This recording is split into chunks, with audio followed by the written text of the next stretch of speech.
when you made the last budget. Next budget, budget properly. Thank you. We move on to the Omnibus agenda. Items that are considered routine and will be handled with one vote unless a council member would like to pull an item for discussion. Mr. Nord? I'd like to pull item B. B? B as in boy. Thank you. Move approval. Second. Items considered under the omnibus tonight are approval of the minutes of the regular council meeting of October 21st, 2019, a resolution reapproving the final plat of Lot 1 of re-subdivision of Lot 2, in the first addition to the Northland Commercial Subdivision, and Lot 7 in the fifth addition to the Northland Commercial Subdivision, having to do with Menards at 900 Greenbrier Drive. A resolution authorizing the city manager to enter into a service agreement with Blackbaud All True for January 2020 through December 2022 in a total amount of $35,640, and this is having to do with the Children's Discovery Museum. Please call the roll. Mr. McCarthy? Aye. Mrs. Cummings? Aye. Mr. Nord? Aye. Ms. Smith? Aye. Mrs. Lorenz? Aye. Mr. Preston? Aye. Mayor Kus? Aye. Item B is a report to receive and file town of normal expenditures for payment as of October 30th, 2019. I so moved. Thank you. Second. Thank you. Mr. Nord? Is your mic on? Addition to the is Northland Commercial. We Um, move on. Next budget, budget properly. all the purchases fall under the procurement policy under these We move on to expenses. the omnibus agenda. Items I've been that are asking considered to be routine will shown be handled that with some one particular vote purchases unless a are council following the member would like to policy. pull an item for discussion. When Mr. online Nord? pricing shows that there's nearly a 40% savings, Thank you. I question why Second. the town goes forward. Items considered Spending under the 40% omnibus more tonight are for some of approval of these the minutes of the purchases. regular council meeting of October 21st, 2019. Simply A resolution asking if the reapproving policy is final being plat of Lot followed 1 of re-subdivision and just getting a of Lot response 2 yes or no in the first is addition not to the Northland Commercial really what Subdivision I'm and looking Lot for. 7 in the It's fifth accountability, addition to the and I would like to be Northland shown. I Commercial think the public Subdivision, having to probably do has a with right Menards to at be 900 shown Greenbrier Drive. how we are A resolution ensuring that the authorizing the policy city is being manager followed to enter into a service for agreement with purchases that fall Blackbaud under All True for January 2020 through $25,000. December 2022. So I'm not in going a to get into total details of amount what it is because we talked about it a little bit. $35,640, But and this whenever is having to do someone with the asks, Children's are we Discovery following the Museum. policy, and asks Please call for roll. some assurance, Mr. McCarthy? if we refuse to, Mrs. Cummings? Aye. Mr. Nord? I guess, Ms. Smith? look Aye. Mrs. at other Lorenz? purchasing options to Mr. try and Preston? save taxpayers' Mayor money, Kus? to me, Aye. that's a big red flag as to Item why B there is a would be report to resistance. receive and file town of So, normal expenditures for payment I know we're as not of approving any of the October expenses, 30th, but 2019. we can go back and look at expenses Thank to you. ask, in this Thank you. particular Mr. instance, Nord? was this followed? Is that a fair statement? Okay, Addition then. To the it is Northland Commercial. now. We move on this item. Next budget, Ms. Cummings? All As the we vote on this, I purchases just wanted to fall under the excuse from any, procurement policy thing under that I've these incurred. We move on to expenses. the omnibus Yeah. agenda. Item. Further? Please call the roll. Mrs. Cummings? Aye. Mr. Nord? Aye. Ms. Smith? Aye. Mrs. Lorenz? Aye. Mr. Preston? Aye. Mr. McCarthy? Aye. Mayor Kus? Aye. The item B is approved. I thought you had something there. We move to general orders. The first item is a motion to authorize the preparation of the 2019 property tax levy ordinance. Motion for approval? Approval? Thank you. Do I have a second? Second. Thank you. I'm going to start the conversation on this one. And it comes from a conversation I've had last week with Ms. Lorenz. We were looking at this issue, and we were a little concerned about the change in the property tax rate. And contrary to what was said in public discussion earlier, that the administrative pensions, which I'm taking as IMRF, were in great shape and the other ones weren't. Well, the key driver on the proposed increase coming to us is a result of a change in interest assumptions from the Illinois Municipal Retirement fund. And that's generating the lion's share by far of what was proposed as a property tax increase. We had discussions with Ms. Reese and Mr. Hune about what we might be able to do and what was coming down the pike. And we're funding our pensions at 100% of the requirement to meet by 2040. The state requirement is 20 or 90% of that number. And so in our discussion, we had the notion that because this appears to be a one-year bump, although we'll have to look and see what happens going forward, that we could take a year and fund that at 90% this year. And that would make our levy flat from last year. So, Ms. Lorenz? Yeah, thank you very much for bringing that idea forward. It is an idea that we discussed, looking for other options, as I think some of our public commenters mentioned today. So, the 100% is certainly being above and beyond, and that's usually what we try to do in terms of being better than just normal or average. And but I think in light of the situation of some of the mechanisms that have caused the bump this year, I don't know that we have that luxury, and sad to say. You drop to 90 and that's all you got. Now your back's really against the wall. So let's not do this lightly if this is something we want to entertain. But we've got to look for every angle, I think, as many of the public commenters are saying. And I do believe that property tax is still the most predictable, less elastic, subject to changes that, say, some other sales tax revenues can be. So I think this would be a good first step, and I'd like for us to seriously think about that. To that end, if you would like, we could perhaps I would offer a motion, if it's appropriate, to modify this to be funding at the 90% level. So a motion to amend, do we have a second on that? Second. Thank you. Further discussion on the amendment of this? I think, I do want to say that this going forward, I don't see this, and I think other council members are the same, as a long-term solution. I see it as a one-year opportunity to do this. And contrary to what was said at public comment, most of the evidence for police and fire pension consolidation indicates that it will benefit, put some downward pressure on our pension obligations going forward. It might not happen in the first year, but in the long term, there's a lot of discussion that says that will happen. Illinois Municipal League is very much on board with this in an attempt to solve a pension crisis. There's no question that anybody in this room would argue that we're not facing a pension crisis in the state of Illinois. We've got to get a little creative sometimes on doing this. Mr. Preston. Yeah, I have discussion on this, and that would start with a question to staff as to what the dollar figure would be for 90% funding, so we actually would know what we're voting on with this amendment. Exactly. I was going to make one slight clarification from Mayor Kutz's comments. The staff is recommending 100% funding by 2040, which has been our target. So that would result in a levy of $13,600,295. If we choose to fund at the 90% by 2040 target, which is the mandated level, that would result in a property tax levy for 2019 of $13,055,328. So 13055,328. I do want to make one slight clarification from Mayor Kutz's statement.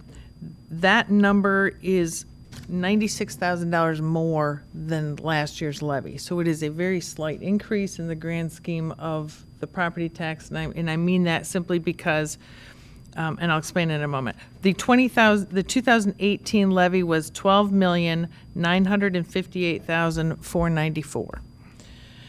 So if we go to the 90% funding by 2040 rate, that puts us at $13,055,328. Although that's just under a $100,000 increase, what makes that about the same as this year is the county has shared with us that there's an expected EAV growth of 1.25%, which means the property values have gone up a little bit. So by the time we take that $13,055,000 and apply it to a slightly increased value of properties, that would put the rate, the property tax rate, at a half-cent lower than 2018, so a half penny lower, so almost equivalent. So our calculations would be that 2018 rate was $1.47, and this, if we go at $13,055,328, that would generate a rate of $1.46.5. So about the same. Do you round up with that? Ms. Smith? To get some other items on the table, 2 points. One citizen raised the issue of that the town has higher level of reserves than the 10% that is a stated policy. Could Ms. Rees address what happened to those reserves in prior times when we ran into a worse economic situation? Absolutely, thank you. The target for our general fund balance is 15% reserves. It used to be 10%, but now our strategy is 15% reserve, and that's intentional as a result of the 2009 and 10 national recession. Prior to that time, our fund balance reserves were 10%. What we discovered when we went through the recession, where sales taxes declined and we were running through very difficult situation, challenging times with our revenue stream, we learned that we dipped into our reserves very, very quickly. And much to our surprise, we were down close to 7%, 6 to 7% rather quickly. We learned that if we go into challenging economic times, because we rely so heavily on sales tax as a funding source for our general fund operations, we can dip into our reserves rather quickly. And so we determined when we got through the national recession that a 10% reserve level was probably something that we thought was too low, and we changed our target to 15% reserves. So since that time, we are shooting for 15% reserves in our general fund balance. And to the point that was raised about that the property taxes have 1.6 million, and I'm quoting from a comment. Correct. And I do not know this for certainty with myself. What are those dollars used for? That is an accurate statement. In the tax levy, if council adopts a tax levy of the 13 million we're now talking about, over 80% of that goes towards our pension and retirement costs. There is $1.6 million, and that is reflected on page 7-3 of the council packet. The last table reflects how the property taxes are broken out. The first line is general fund, 1.6 million. So of the $13 million levy, 1.6 million will go toward the general fund. That funds just general municipal operations, police, fire, inspections, engineering staff, finance staff, just the general operations of the municipality. The general fund is the primary funding source for most of the municipal operations, and the general fund for this fiscal year is, we expect to spend about $67.4 million of the general fund. So that 1.6 million goes into the general fund. And you've commented that part of the driver in the increased pressure on pension funding this year was the change in assumptions from the Illinois Municipal Retirement Fund plan. And the police and fire pension had made that change previously. What year was that done in the police pension projections? Police and fire were adjusted the same year as my recollection. I'm going to invite Mr. Hune to come forward. I believe that change happened in 2016, but he's going to give us the details. And that is accurate, Mrs. Smith. The primary driver this year is a change in the funding, in the assumptions associated with the Illinois Municipal Retirement Fund, which funds the pension costs for all non-public safety employees. And these are actuarial forecasts. They have nothing to do with actual investment returns. But in making the projections moving forward, an actuary has stated that it should be at a certain level. And in respect to anticipating a slowing of the economy and investment results, they have ratcheted it down to offset the possibility that they may have been overly optimistic. That is correct. For Illinois Municipal Retirement Fund, which is a statewide system, the town does not control it. We just pay in what we are told to pay. And that they have changed their assumptions from 7.5% to 7.25%, I believe. And Mr. Hune, can you refer to when police and fire pension boards and the actuarial assumptions changed for those? Sure. The council, it happened actually a while ago. We've moved it down twice. We used to be at 7.25 or 7.5, went down to 7, and that was for the 2012 levy. The next year, we also moved it down again to 6.75, and that was for 2013 levy, which is collected in fiscal year 14-15. And if you look back at particularly the 2013 levy that was collected in 14-15, that had a sizable increase in terms of percent over year to year to the police and fire pension rates. And then it essentially calmed down again after that going forward. So did some of these actuarial adjustments arise out of the reaction to the slowdown of 2008 and 2009 and the slow and painful recovery that has occurred since then? Absolutely. As you can recall, the investment world essentially changed significantly after the recession. Returns were not as healthy as they used to be, and they really haven't gotten back to what they used to be prior to that period of time. They are gaining, and we are seeing some good returns in our equity funds for the pension funds. IMRF is seeing good returns, and they have a little more flexibility in their investment portfolio. But that's exactly it. Essentially, the policy body looks at the investment returns historically, what they expect to happen in the future for the next 25, 30 years. You need to make a judgment on what that rate should be as an assumption for interest earnings. So a lot of policymakers, this policy body did it twice, IMRF did it this year, they're pushing down those assumptions. Now, that's problematic because when you do that, it automatically increases your contribution from the other side of the equation. Three things fund pensions: investment returns, employee, and employer. If investment returns drop down, if your assumption is dropping down, then you have to bring up that other rates higher. So that's why it's a difficult push-pull decision to make, is to change that assumption. This council has done it twice. IMRF did it this year, and we're seeing the result of that in the property tax levy as a bump increase. Thank you. And the typical employee contribution into these retirement plans for Social Security, it's 6.25 is what an employee contribution is. What is the typical employee contribution for a state employee that is participating in these plans? In IMRF, each employee that participates puts in 4.5% of their salary. What about police and fire? Police and fire are between 9.8 and 9.9% of their salary. Okay. Further on, we're in the amendment, Mr. Nord? With the reserve balance, the 15% is what the policy is, correct?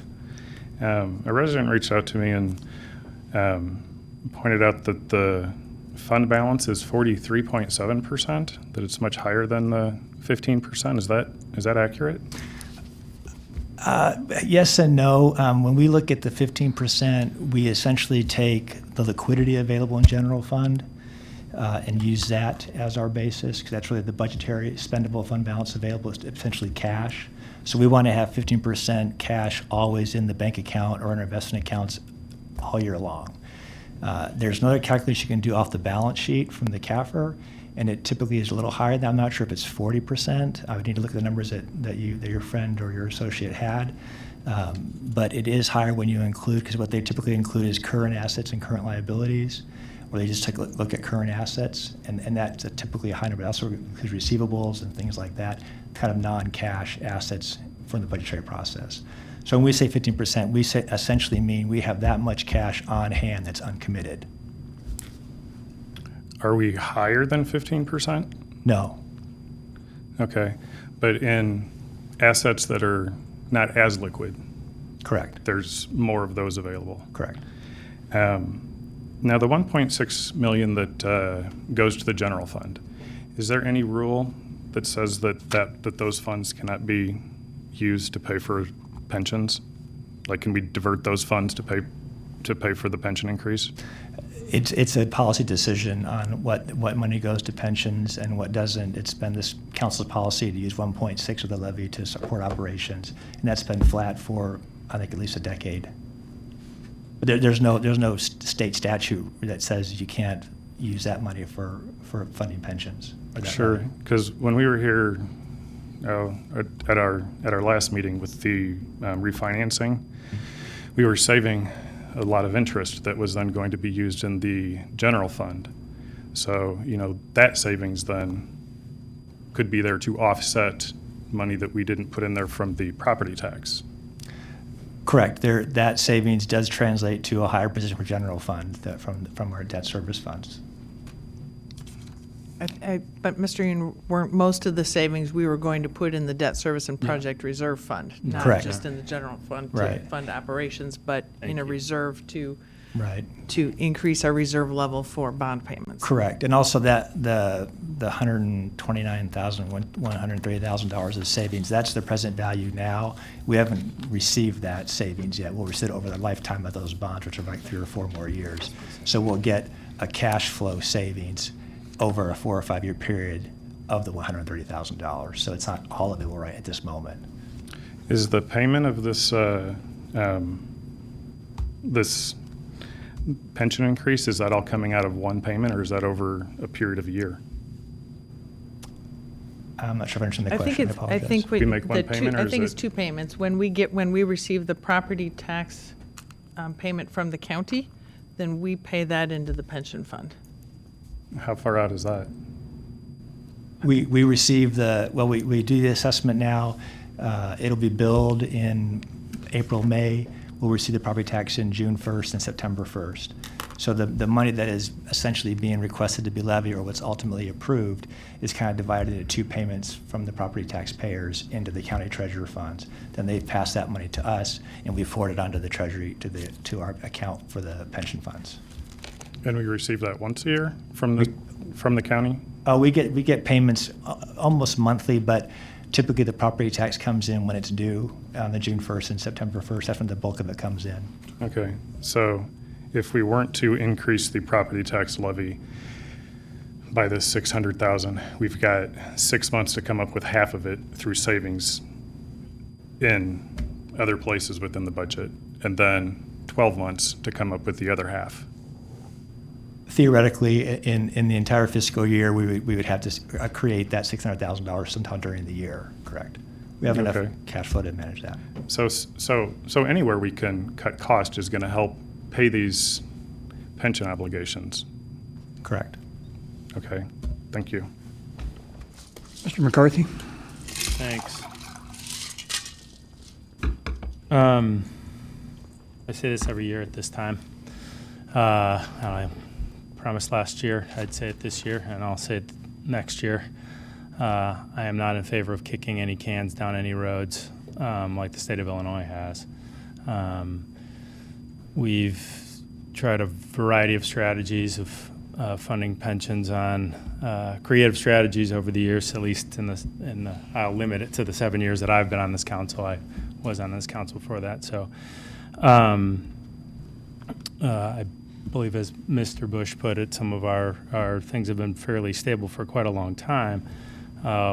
Just a refresher that 1.6 million has been in place since 05-06. So what that's saying is that in 14 years, next budget cycle will be 15 budget cycles, money from property tax to fund government operations has not increased. So, one more time, that's a pretty amazing fact when you think about it, that money from property tax to fund general government operations hasn't increased in almost 15 years, almost a decade and a half. And I believe, Ms. Reese, you mentioned over 80, or somewhere around 80%. I think it's almost 88% of every actual 11 cents that comes to the town of Normal.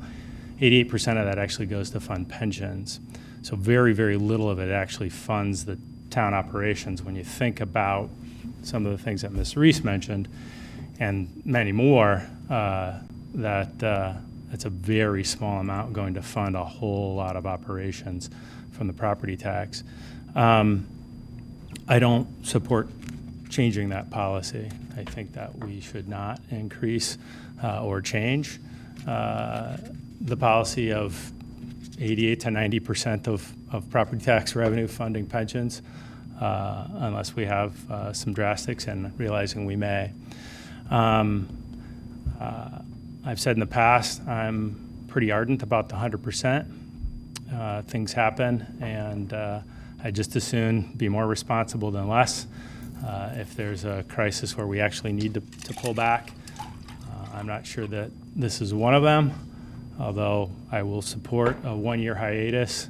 I've heard, contrary to one of the commenters, I apologize, I don't remember which one made the comment about the state moves, having some conversations with contemporaries on the state level, some cost savings and some consolidation to get better market returns seems to be very realistic. I'm willing to pause for a year to see what the state of Illinois does, to see if that helps us, and the one-year change in IRF is in fact 1 year. I do want to also underline a couple of things that were said, and Mr. Hume brought to light, is since I've been on the council, twice we've lowered the interest rate assumption. And that sounds reasonable, doesn't it? You're not earning what you're estimating in the market, so lower the rate. So you're being more conservative, we're being safer. The problem with that is one day we're assuming 7.5% in a pension fund, and the next day we assume 7% in a pension fund. Suddenly we went from 64% funded to 58% funded, and now we look irresponsible. It's a tough math problem for us to solve. We're being more conservative, yet it requires us to put more money on the local level. And the short answer is we don't have very much control over that, except for try to make sure that we're being responsible and where and how we get it. All this to say is I'm not very flexible about funding our pensions. I've said that before. I know several of us have said that before. I'm willing this year to take a pause to see what the state does and see what MRF does. I will say this again next year. I say it every year. On this topic, I'm all ears and open to all types of funding conversations, as I always am. But this year, for 1 year, I'm willing to take a pause to give us all a break and to see what the state does. Ms. Cummings. Thank Excuse me, Ms. Cummings. Thank you, Mayor. This conversation is very interesting because, according to public opinion, we've already made up our minds, and I wish that was ever so true. For me, I do believe that still that utilizing the property tax to fund pensions is the most viable source, and there's plenty of information and data to prove that. However, we do understand that we are in a situation, much like Councilmember McCarthy has stated, there's some things that we know going forward we're going to have to extremely consider. and probably will need some time to work some of those things out, including what the state is proposing or comes up with in their final decisions, as well as, is this a one-time thing with IMRF?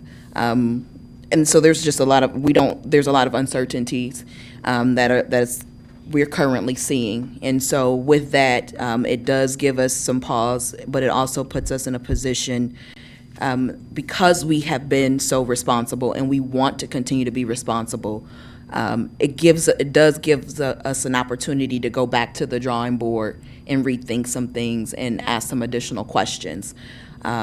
So I know for myself, I would certainly am willing to do the 1-year hiatus in order for us to start to have these conversations. We know and we're seeing that the rate of returns are changing, and we've got to find a way to have that expectation, but also be mindful to be responsible and to be the best community that we can be. So pensions are very important, and we want to make sure we're making the best decision on both fronts. So for funding the pensions, but as well as being responsible with the monies we have. So I think this will certainly allow us a little bit of time to review and see what our future will look like, and what changes we'll need to make to continue to be fiscally responsible and sound. Thank you. Mr. Preston? Thank you. So a lot of this conversation has focused on pensions, and especially our police and fire pensions. And I think that those, like many colleagues up here, are one, we have limited control in terms of the levels at which those are funded, and certainly the pension structure themselves. The state mandates the vast majority of that aspect of it. But two, I think that it's important, of course, that as council members, we do what we can to support the excellent public service and public safety staff that we have here at the town.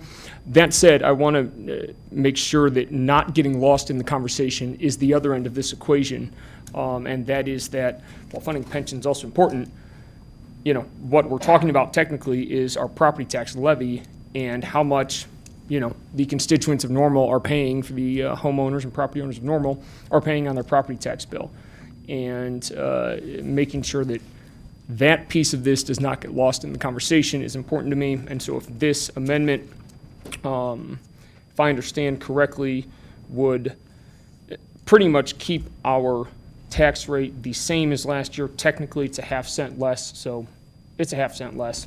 Better than a half cent more, I guess, but pretty much keep it the same.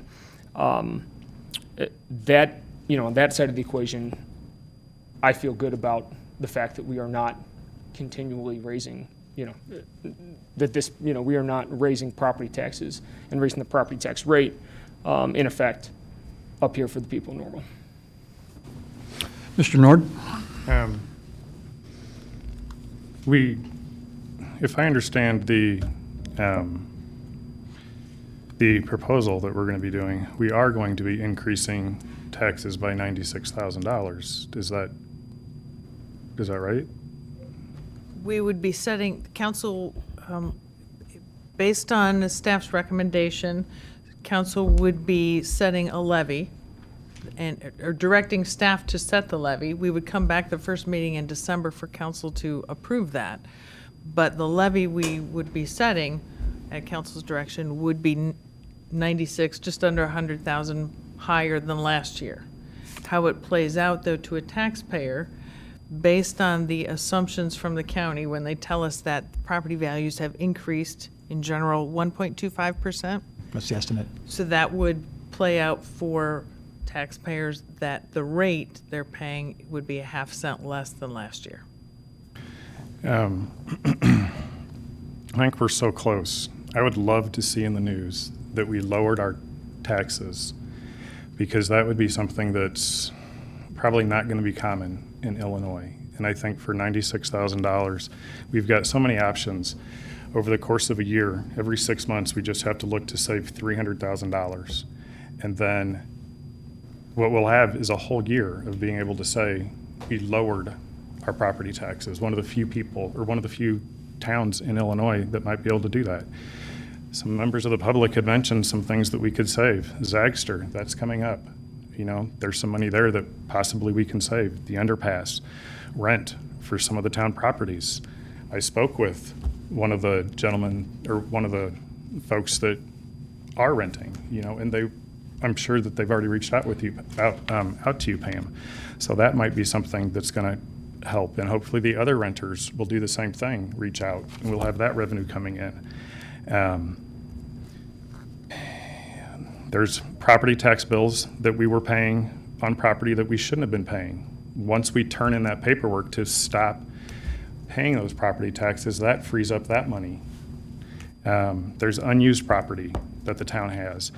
If we put this up for sale, you know, each of those parcels, if we get however much money, $200,000 a piece possibly, or however much they're worth, that comes directly into the general fund. And then those parcels become tax-paying parcels as well. There's the power audit that you were planning for, I believe, for next year. Instead of doing an investment grade one, you know, maybe we could rely on ISU staff or ISU students to come in and do a lower cost one, possibly free. That might help save us as well. Use some of the reserves. If it takes a little bit of time to get that money converted, you know, do that. Checking on prices. We spent, this cycle was $1.3 million. You know, if we can just look for, gosh, what, 0.5%? You know, that's going to save a lot. Our budgets, what is the total town budget, Mr. Hune? It's close to $100 million, but the budget that this is accounting for is around a little below $70 million, $68 million. 67 million. Yeah. General fund is General fund. 67, almost 68 million. Sure, but if our total budget is 100 million, if we save from different places, it can all be somehow moved around to. Well, the 100 million, that's a lot of that's capital spending. So really, operationally is probably the best way to look at it, and look at the $67 million of operating budgets. Sure. But your point's well taken. Yeah, I mean, it's really not that much money in a budget of $100 million. You know, we're talking Correct. less than 1%. And people are moving out of the state. And anything we can do to bring us good press would be great. And economic development was the number one thing we talked about for our priorities for our meeting that we had last week. You know, the best thing we can do for our economy, for businesses, for people living here, is lower our taxes. And if it's only for 1 year, let's take advantage, because we'll have that press for 1 year for any new business that's coming in. They can use that as a marketing tool. So I'm for keeping it 0 for the marketing, because I think that's going to be well worth the savings. Ms. Lorenz? Mr. Nord, I'm going to just clarify that assumption that the $96,000 assumes then that you are in support of the 90% funding. No, it's that I think we could go a little bit further and get it down to the $0. I am absolutely not saying do not fund pensions. Right. That we have absolutely no choice in that. We are funding pensions.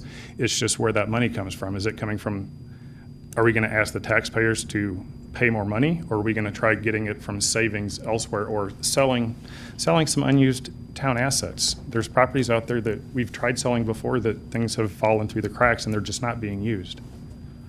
We have options. I just don't want the motion on the table to get lost Yeah. is really Thank about the you. 90%. So that was my point of Thank you. clarifying. But your point is well taken. Yes.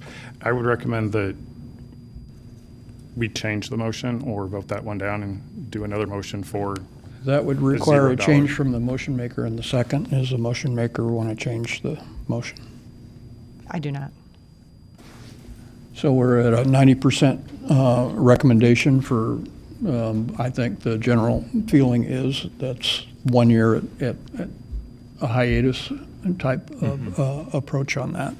So we're voting on the amendment. If we pass the amendment, obviously. Do we have to do that, Mr. Day? We've got an amendment which will Change it to fundamentally change the overarching, we don't need a vote on the overarching, do we? Just vote on the amendment. You can just vote on the amendment. Thank you. Please call the roll. No, sorry, Oh. point of order. So if we wanted to pursue what Mr. Nord was saying with the additional $96,000 reduction in the overall tax levy, the appropriate way to do that, since the motion maker did not want to amend the motion, is to then vote against the motion and then hence presumably try and make another motion that would change the property tax levy $96,000 less than this figure. Am I understanding how this is all Or just have coming another together? motion. It could work that way, or can we amend an amendment? You can have a motion to amend the motion that's on the floor. That would take a motion and a second and a vote. So amend the we can take a motion to amend. the amendment that's on the Yep. floor. I would move that we amend the amendment on the floor to reduce the total property tax levy that's being prepared by staff by an additional 96,000 whatever, Okay. Or just simply keep the levy the same as 2018? whatever the neatest way to get to the end result that we're all done. Yeah. Is there a second on that? I'm confused. Second. I'm sorry? Is there a second? Second. Getting Thank lost, you. but Is there discussion on this I item? think I understand. Yeah, I think we need some discussion. Yeah, what, So to clarify. what exactly are we voting? So we have an amendment to fund the pension at 90%, Okay. and we have an amendment to that amendment saying we want the dollar amount to exactly match last year's levy. Two separate. To clarify, the communication we have from the county is that with the change in assessed value, that the 96,000 is a moot point, correct?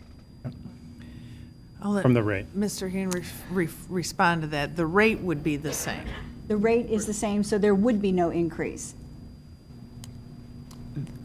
Okay, so if the levy remains the same as last year, the rate will drop, the rate will drop slightly from last year's rate because the assessed value is slightly increasing. So, and again, these are all kind of estimates that we have. So with a growing assessment, if we keep the levy the same and the rate the same, you will pay more taxes because your assessment's going up. The value of your property went up. Correct, But right. under that assumption, it was less than $10 a year. It was $7 Yeah, I think was it's our estimate. the original proposal was, it'd be $37 increase on a 165 home. This, if we were just to cut to 90%, it'd be $7 higher. Now, if we cut that further to just cut the 96,000 out or make it essentially a flat levy, then I haven't got that number in front of me, but it'll probably be obviously less than $7. It'll be a 1.25% increase basically from your last year rate. And we don't. know the level. Please call the roll on the amendment to the amendment. I had a question, because now my brain can't keep up. So, I think I'm completely lost, because my understanding of it is that, I guess my concern is I don't know what we're doing, and if it's gonna keep us at 90%. And so I'm concerned about that. If we're at 90%, Well, we will, not to interrupt you, I apologize, but we will fund at 90%. And then to find the additional cut that Mr. Nord suggested to get the levy even, we would need to cut the $1.6 million levy a bit. by the okay, but even though 96,000. the levy is even, that doesn't necessarily mean that there's a tax reduction, right? Your tax bill. Correct. Correct.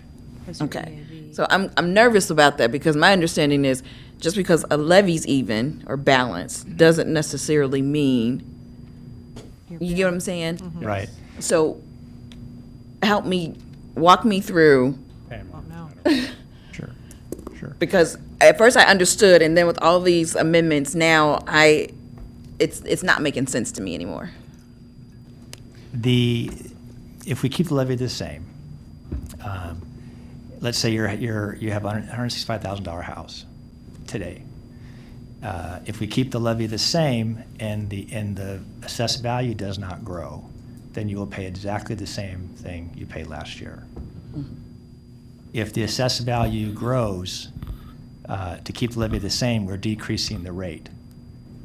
We're assuming a growth in assessed value to keep the levy. Now I'm getting kind of lost too, actually. We could come back with options that would show you all of this in essence, honestly. But from an individual taxpayer, though, it depends on their particular property. Right. So overall, if they've invested in their property or done something to increase the value, they will pay more because it's based on the value, the fair market value of the property. Townwide, though, we're saying that we know generally the fair market value of properties in the corporate limits of normal, and the county believes that townwide, we will see a 1.25% increase in EAV, which is why we say when the levy goes up and the equalized assessed value is going up, the rate then will come down, so the rate will be about the same. So it's the EAV that'll be increased. Yes. And then the rate will be Yes. lower. Yes. That's what I'm trying to get because terms were starting to get mixed up, and that's why I was like, please Yes. slow down. Mr. Nord? For me, the way that I understand it is property taxes, if your house goes up or down, that's something we don't control. But what we're telling everybody in Normal, the town of Normal is not going to be taking any more money from you for this. We are taking whatever our levy is, which is a set dollar amount. How it balances out based on if your property went up or down is beyond our control. So we're not increasing it. We ready to vote? We're voting on the amendment to the amendment. Please call the roll. Mr. Nord, Aye. Ms. Smith, Aye. Mrs. Lorenz, Aye. Mr. Preston, Aye. Mr. McCarthy, No. Mrs. Cummings, No. Mayor Kus, No. The amendment passes. And back to the 90%. Please call that roll. Ms. Smith, Aye. Mrs. Lorenz, Aye. Mr. Preston, Aye. Mr. McCarthy, Aye. Mrs. Cummings, Aye. Mr. Nord, Aye. Mayor Kus. Aye. The amendment passes, and that concludes the discussion and vote on the property tax amendment, levy, I'm sorry. Item 8 is a presentation of the Community Development Block Grant Program's 2020 to 2024 Consolidated Plan Public Outreach Analysis and Activity Prioritization. Thank you, Mayor and Council. Joining us is Taylor Long and Mercy Davison and guest, Clayton County Regional Planning. Yeah, Who are- so, Go ahead, Taylor. yeah, Thank okay, you. all right, I'll take it away. Hello, and thank you all, Mayor and Council, for this time to address you tonight. As you're all familiar with Mercy and I, but also with us tonight is Lauren Gibson with the McLean County Regional Planning Commission. She's been the one heading up all things housing at Regional Planning and has just been an invaluable resource and partner to the town these last many months, working on this new consolidated plan for the town. So for the past 14 months, town staff has worked with Regional Planning and the City of Bloomington to prepare for the submission of each municipality's 2020-2024 consolidated plan for CDBG funding, and that's Community Development Block Grant Funds. This is the first time the town's ever partnered with the City of Bloomington or Regional Planning and on any kind of planning effort like this with regards to CDBG, and this is the type of cooperation that not only helps conserve municipality time and resources, but is also an example of the type of interjurisdictional cooperation and partnership that the federal government emphasizes and recently recognized us for. So we're happy about that and excited to share what we've put together here. We're here tonight not to ask you to vote on anything or anything like that or take an action at this time, but rather just to present the findings of the outreach process that we've done up to now and to get your opinion on the results of that outreach, and then to just share and get your feedback on the proposed priority areas for spending for the next 5 years. So with that, though, we only talk about CDBG a couple times a year, and it's kind of a unique fund source, so we just wanted to give you some basics on that. And as we all know, CDBG is a fund, it's a type of funding that comes from the federal government, that being the U.S. Department of Housing and Urban Development, HUD, otherwise. The formula, that they use a formula that determines how much money a municipality gets each year, and that formula includes things like the age of housing stock, the population of a community, the general demographics of that community, and it spits out a number, and that's how much you get for a year. And so these funds are specifically meant to benefit the lives and economic opportunity of low to moderate income residents of Normal in our case, and HUD defines low to moderate income as any household that makes, or household or individual that makes less than 80% area median income. So in 2019 in Bloomington Normal, that means a family of four could make as much as $70,650 a year and still qualify for CDBG assistance in some form or another. There's a wide variety of activities that can be funded with CDBG, and with the caveat that they all have to tie back to one of HUD's national objectives, and those are listed on your screen there. Principal one really is to benefit low to moderate income persons. Finally, CDBG funds are quite unique in that they can be used to address whatever needs an identity or needs a community might identify, but there's some immovable guidelines, a caveat that's put in place by HUD, and anything you do has to fall within their strict guidelines and rules. So with that, then we just want to just kind of share or just bring you up to speed on the process that we've been working on these last many months, and as a lot of you have been a part of it too, so a lot of this will be a refresher. But as a consolidated plan serves as a blueprint for CDBG funding for a 5-year period, the first and most important step in drafting one is to partner with the community and key stakeholders, i.e. public service providers, to identify needs and determine how to best allocate very limited funds.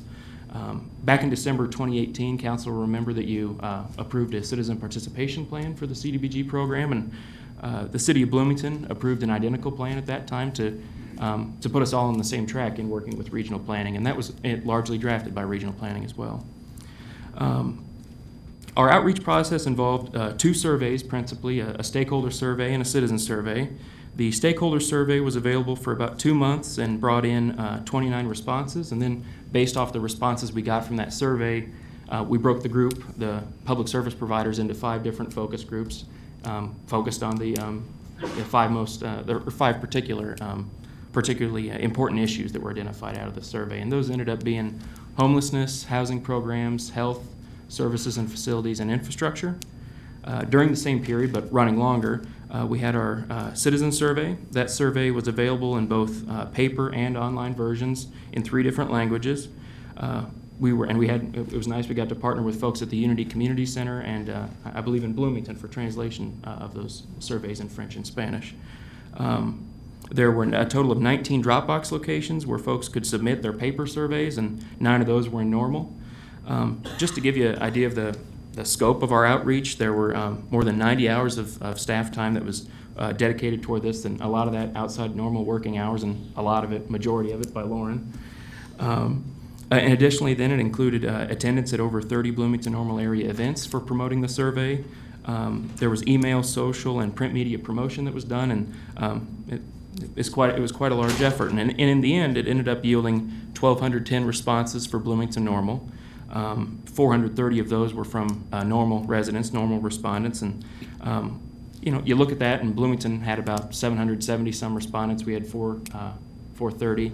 That speaks generally to the breakdown of our population between the 2 communities, and you might think that 430 is not a very representative number or a significant one for feedback, but keep in mind that major metropolises don't get this kind of feedback, and what's more, HUD's been terribly impressed with the joint effort we've put into all this and the outcome we've had thus far.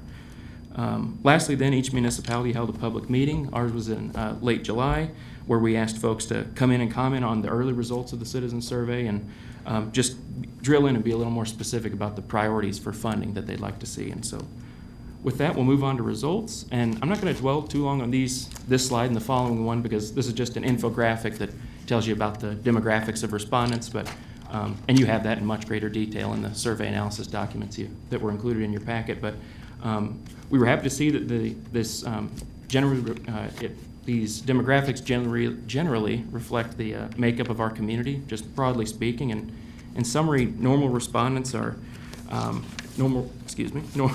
my track here.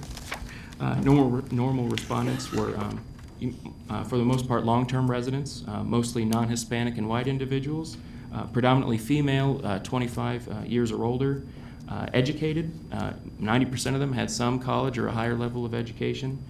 Most were predominantly homeowners as opposed to renters. Folks were from small to medium-sized households and came from diverse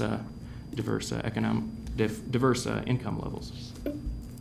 So once the results of all that public outreach had been done, Lauren and the rest of the folks at Regional Planning Commission began the Herculean task of analyzing all these different comments and results from all these different types of outreach that we had. And that ended up being boiled down into the survey analysis documents that you have before you. And so those will soon be published on McLean County Regional Planning Commission's website. We'll link to them, share them, but that'll include a regional document, a town-specific, Bloomington-specific, and then an addendum as well that that's been shared with you. From regional planning's end then, town staff took over and we evaluated each potential activity for funding on 3 criteria, those being dependence, intent, and effectiveness. Dependence is an assessment of the availability of all funds for a CDBG eligible activity, and so if CDBG was to go toward it, how big of a chunk of the pie would it end up being, for instance, or that was involved with that. And intent is a rating of how well an activity aligns with CDBG guidelines, as well as goals and objectives from the 2017 housing study and the town's 2040 comprehensive plan. And then lastly, effectiveness is essentially a rating of how CDBG funds how far they can go in making an effort successful. And a big thing to keep in mind there, or that we did when we were doing this, is that HUD puts on a cap of 15% for funding public services. So you have to keep that in mind when it comes to allocating funds. And so with all that kind of laid out, we'll get into some of our draft priority areas. And first one we'll look at then is for public services, and we'll look at high and medium priority areas. The low priority ones you've been shown in attachments to your council report, and that'll also be put online too. On the high end there, we had youth services, direct renter assistance, housing discrimination services, and job training and workforce development. Youth services was a high priority for our last 5-year plan, and that looks like it'd be the same moving forward. Medium priority areas are mental health services, senior services, and disability services. And so, as I said, we need to, when we look at allocating funds to public services, we have to keep in mind this restriction that HUD hasn't put in place for that type of funding, that being you can only use 15% of your annual allocation. In our case, that's about $59,000 a year, so it's not a lot, and it's a drop in the bucket, to be frank, to address any one of these, let alone all of them, in a year or over 5 years. So it's our job then over the course of the next 5 years to work judiciously in allocating these funds. And as part of that, we need to take into account what funds already exist or could become available in the community or region to address any of these. From there then, and I'll pan back to these if we have questions and we want to go over the list at the end, but to move on then, we'll look at the other type of priorities, and these are mainly ones that are for physical structures and improvements. So keep in mind, again, limited funds here. We have about conservatively 250-some thousand to put toward these in any 1 year. And if just looking at this list here, you can tell these aren't low budget, low dollar things that we have to work on here. But that said, high priority areas as determined by the public has been, public and staff, I mean to say, has been accessibility improvements, sidewalk improvements, homeowner housing rehabilitation, affordable housing development, the demolition of blighted structures, and sewer and water improvements. And by accessibility improvements, we've explained we explained all these different categories, and these are given to you by HUD, so you have to ask about these specifically. And so in the public meeting, we explained what is the difference between accessibility improvements and sidewalk improvements and there's some overlap in all of these, but just to provide that input here, accessibility improvements, we mean improvements to residences or facilities, either public or private, that serve low to moderate income persons. And by sidewalk improvements, we mean repairs to existing sidewalks or construction of new ones in eligible areas. Also, the construction or repair of ADA ramps at curb cuts and that kind of thing. Homeowner housing rehabilitation is pretty straightforward, but that would be a new priority for the town moving forward. Based on public feedback, we also know that folks, when they ranked water and sewer improvements, they mainly meant private side lines. And so that'd be a program that would address something like that would be a grant that goes to a low to moderate income homeowner for the replacement of a private side connection. So the preference was to see money go toward that rather than the public side of things.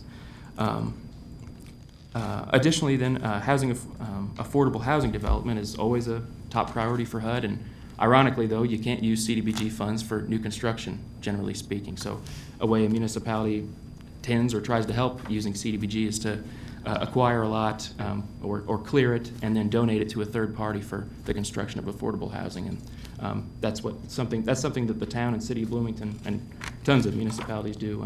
We do it in our case with Habitat for Humanity. So we'll then move to medium priorities here. I'll just work down the list. That'd be indirect rental assistance, bus facility improvements, street improvements, public parks and community or recreation centers, homeless facilities, and code enforcement. And a particular takeaway from the public outreach process was that folks would rather see money go toward sidewalks than streets. That's a complete change from years past and certainly the last 5-year plan.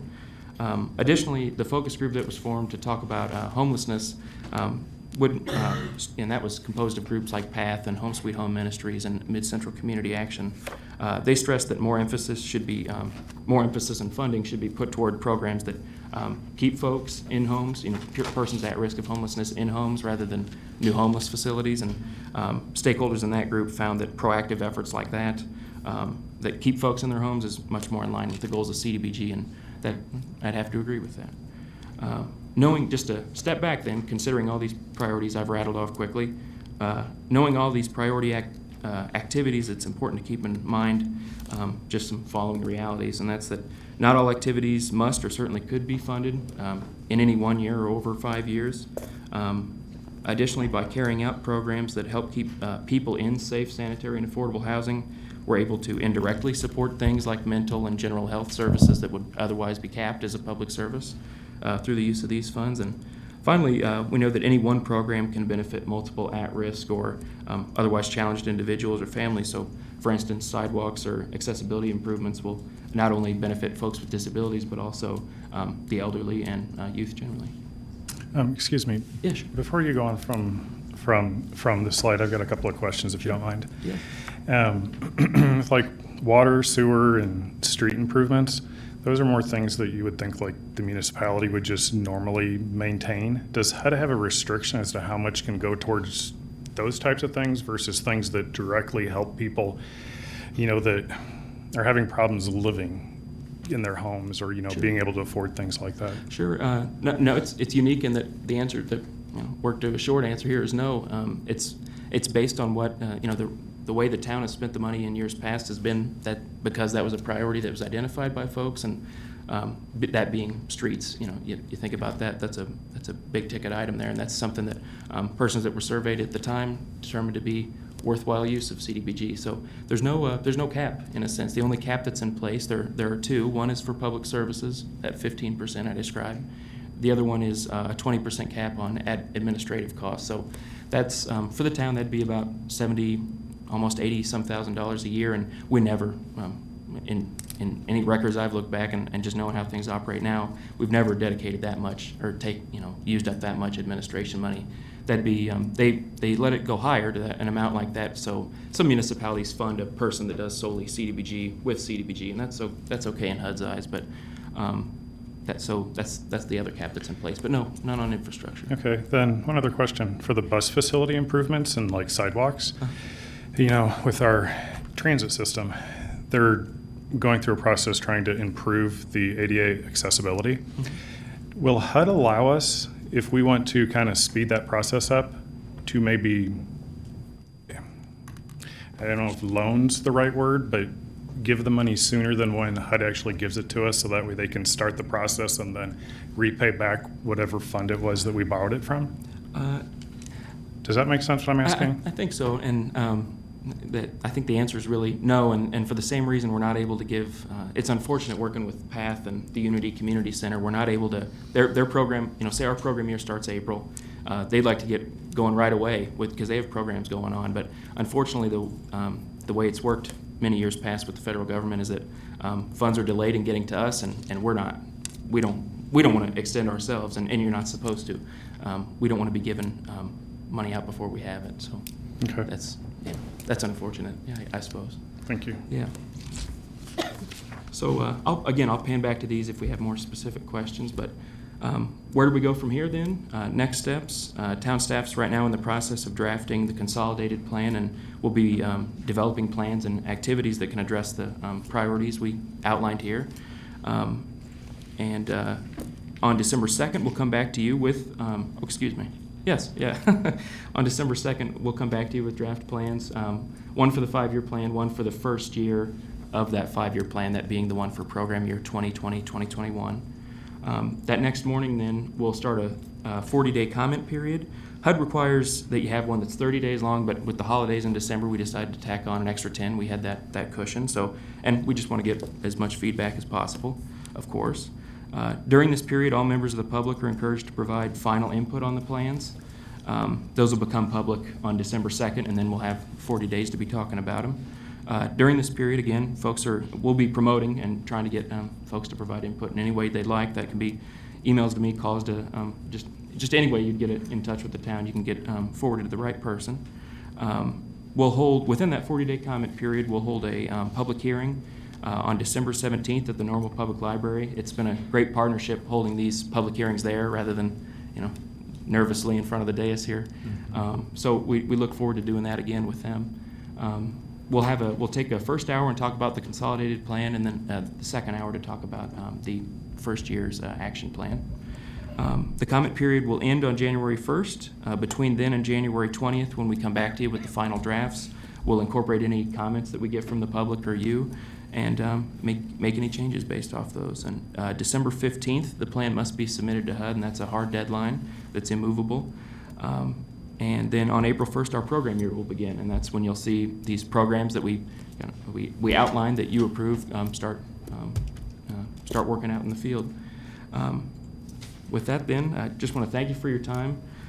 The principal reason we were here again is to just bring you up to speed and get any feedback on how you'd like to see these priorities carried out, input, direction. You'll of course be able to do that up until January 20th when we bring this back to you. But with that, we'd be happy to answer any questions. Are there questions? Ms. Smith? First of all, I want to thank you guys. This is an incredible report, and I had attended some of the meetings and spoke to some of the people and saw you guys in action, and your outreach was incredible. Can you contrast the response rate you had this time compared to the earlier one that you did 4 years ago? I've tried to find the exact figures, or for the exact number that we got. I can't give you an exact one, but I can tell you this was just conservatively can say it was more. It was more outreach that was done, and certainly more a final total, actually. Do you have any sense of what methods were your most effective in getting citizens to participate? Yeah, so just briefly, when they did it in 2014, it was actually a countywide survey that was done. It was a partnership with the United Way and Stevenson Center. So it really touched on a lot more different aspects related to just like living in the community versus kind of where we were more direct in this one with CDBG related programs. So I believe that one had it was a similar response rate, I believe, but it was a lot more organizations working on it and a kind of bigger scope. But in terms of kind of the outreach methods that I found personally to be helpful was actually like going out to events and talking to people rather than like holding a public meeting or, even just having a booth at an event. Personally, I think I went to some of the food pantries, things like that, and just those discussions and that one-on-one was really helpful. So, thank you. Mr. Nord? A little bit of input. Your box. Microphone. Oh, sorry. The box that you guys would put out at some of the apartment complexes. went to Orlando Northbrook and like Woodhill and saw those, but they were out of the flyers. But the people that were managing, they had copies. So that was pretty nice that, you know, there is a lot of involvement whenever you see that out there, because I didn't know what it was before, but since Sure, yeah. I was at one of the events and you guys pointed it out, now I see it, and then you talk to people and they really do get involved. Especially those two apartment buildings, they took it and ran with it, really. Orlando Northbrook, I brought them 100-some copies, and they printed the extra amount that they needed, and it went to every person living in that complex, so. Yeah. I don't think everybody returned one, but that's to be expected, so. No, but there's real value there whenever they're pushing it, because Sure. getting people involved is definitely hard to do. One thing I would ask, though, that you would do, this is more just for public education, maybe education for us up here. At one of the events, there was a map that showed the eligible areas for these. Two of our trailer parks don't fall within there. The one north of town, there at the landings, and then the one just north of the Arc Center, they don't fall into that. If you could just kind of, for public education, explain why that is. Oh, okay. Yeah, sure. It's, I loaded up the map here in case we need to talk about it. But this is a map this isn't one we create. These are lines that are drawn by the Census Bureau. We get to provide input on that, very limited input on whenever the census comes about. And it's tough to get lines redrawn, but at least on our suggestion, but they notice things and they change them themselves. And, we work with them, have as much interplay as we can with them. But, so these lines are set, and there's a maximum amount of units and residences residents that can live in any one of these areas. So, like any line, I guess it's somewhat arbitrary, but it's guided by unit and person maximums. And so the Census Bureau gives this data then to HUD, and HUD, Lauren, you could probably speak better to this than me. Yeah, so basically what happens is that every year with the American Community Survey, which is instead of doing a census every year, that's what the Census Bureau sends out a sample. So the areas that are eligible for CDBG, like area-specific funding, are areas where the majority of the households are 80% AMI or below, and that's taken from what respondents to the ACS say. So it's set by HUD, and we really have no say whether one census tract or one block group is counted in that one, whether one's not. But some education generally would be helpful. Yeah, but we had to learn about it. Yeah. Yeah, we do have a map of all the block groups for both Bloomington and Normal on our website with a brief explanation of why they are the way that they are. And hopefully for the people watching, they will realize why now it's so important to fill out the census data when it comes to your house, because otherwise areas like this get excluded. Absolutely. And I guess just to give you one other bit of information with regards to mobile home parks and CDBG, it's very limited.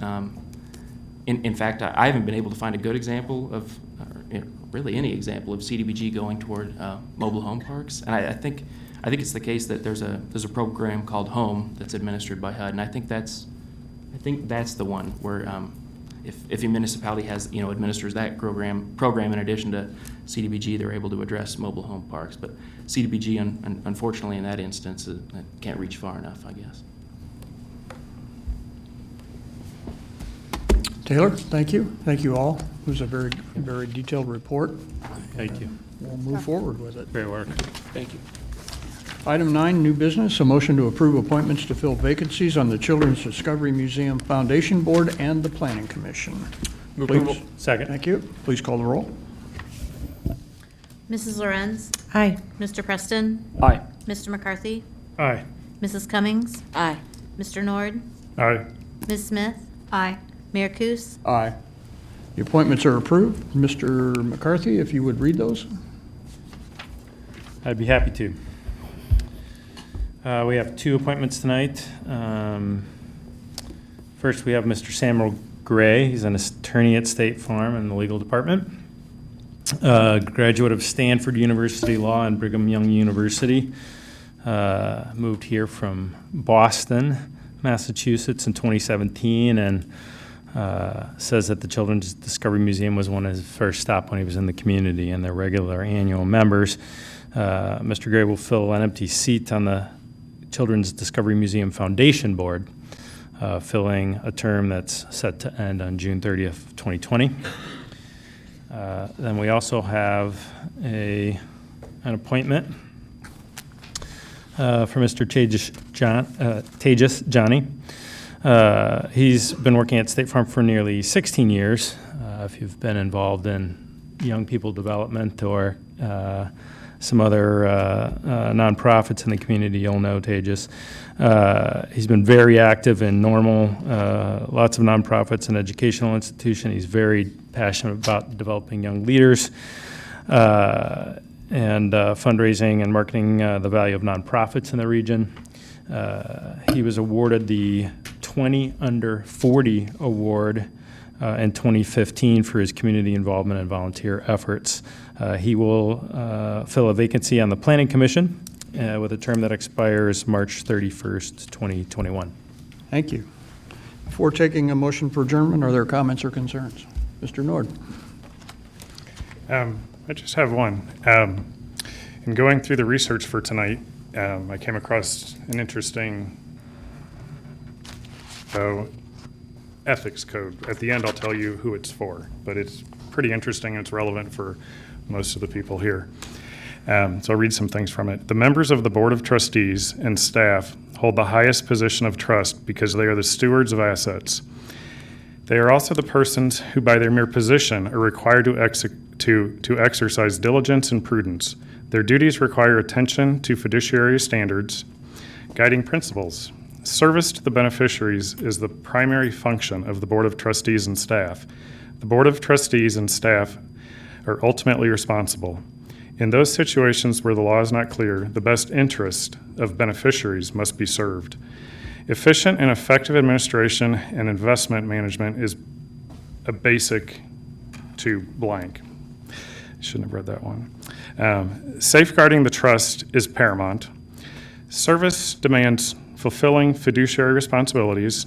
Timely and energetic execution of fiduciary responsibilities is to be pursued at all times by the trustees and staff.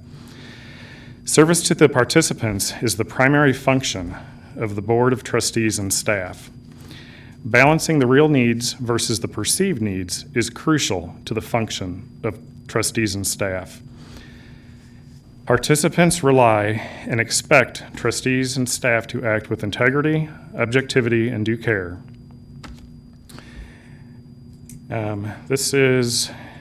Trustees and staff can be shown to be biased if he or she does not have the ability to set aside personal feelings in deciding a matter. The prejudice of a single trustee will taint the action of the entire board. Efficient, effective administration, misuse of influence, fraud, waste, or abuse is unacceptable conduct. Does it make sense? Elected board members come from all facets of life, and their responsibilities may or may not be foreign to the elected or appointed trustee. Accountability is paramount in the public sector. The genesis of public scrutiny comes not from the inherent mistrust of the trustees, who by the very nature of their name connotate a superior duty of care. Rather, the mistrust is often associated with the involvement of government. There is often no distinction between the public's opinion of a trustee and that of a government official, particularly today as we are undergoing the most significant transformation of government from a strong central government, which people perceive to lend itself to corruption, waste, and inefficiency, to a government of local control where accountability can be measured and efficient and effective management can be restored. The resulting impact of the transformation of government does not spare the trustee. Instead, scrutiny has intensified. Trustees not only have to deal with the accountability demands by the public at large, they must also be accountable to their peers. When government downsizes, effective management and administration presents a significant challenge which must be met and which must be preserved from erosion due to undue influence and fraud. So those who imposed this code of ethics recognize the pitfalls and giving control to an elected board and government. They understand the inherent mistrust and inefficiencies, and they also recognize that government will downsize. So who are these people who have put such a high demand? And there's like 14 pages of this code of ethics. Please tell me you're not going to read that. No, I'm not Thank going you. to. But this is the public pensioned employees of the IMRF. This is what you have put on the IMRF. So it's a very conservative and demanding code of ethics that you've put on your trustees. And I thought that was just very interesting because the public then puts that ethics or that level of ethics on us and trust. And you guys do the same thing to the people that are managing your pensions. So I just thought that was interesting and fitting for tonight. I'm a little speechless here because I'm not sure of the inference on that, Mr. Nord. And I'm just going to leave it at that. Let's not get into a debate topic on that, but after 18 years serving this city council, I think we're well aware of what our duties and our code of ethics are. Oh, no. Again, I'm just... The point more was that they were talking about how the mistrust of government is something that they recognize and they're trying to combat it as well. And that it's not just, I mean, this is an issue affecting all kinds of areas. Mr. McCarthy. Thank you. In the interest of keeping the public informed and engaged in their government and nice and visible, there's a couple of things coming up that I want to make sure we're on everybody's schedules. Topic of interest for many in the community, certainly in a community conversation the mayor and I engaged in over the weekend with some homeowners association folks. We have on Thursday evening at 5 p.m., the Planning Commission will have a public hearing on cannabis. So if you want input or you want to listen, show up at 5 o'clock on Thursday. Thanks, Mercy, for flashing the 5, because I might have said 7, and Miss Reese and Mercy are keeping me on task there. The other, I also want to, a little bit more warning, on the 13th of November at 5 o'clock at the Normal Community Activity Center on One Normal Plaza, we have the Bike and Pedestrian Master Plan update input sessions. So if you have input on updating our bike and pedestrian master plans, moving our folks around the community safely on foot and on bicycle, again, that's November 13th at 5 p.m. Thank you. Ms. Smith. One question, I've got several, but in the event of bad weather, because snow is in the area, how would it be canceled or might it be canceled, and how would you get the word out?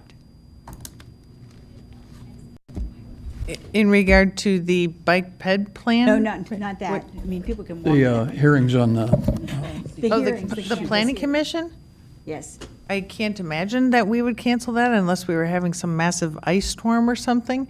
But if the weather was so bad and we had to cancel the meeting, we would put it out through social media, Facebook page, media outlets, but that would be a very unusual occurrence. Okay. And also on Thursday, the new VA clinic is hosting their open house from 3 to 4 on the south side of town. And this is a very welcome service for the people who have served us.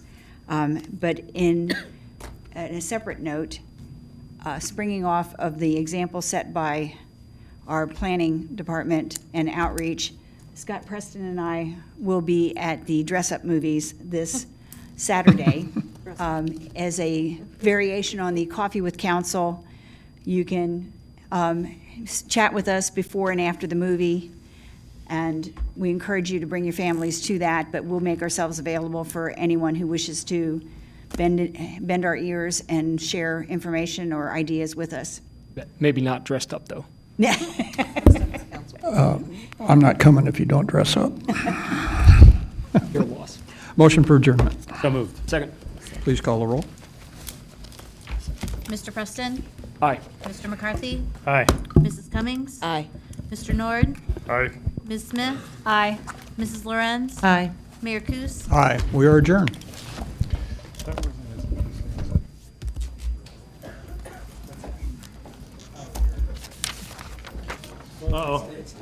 Thank you. You've spared him having to be spoken to by me. No, that's Poor man. But you're not out of the woods yet. Okay.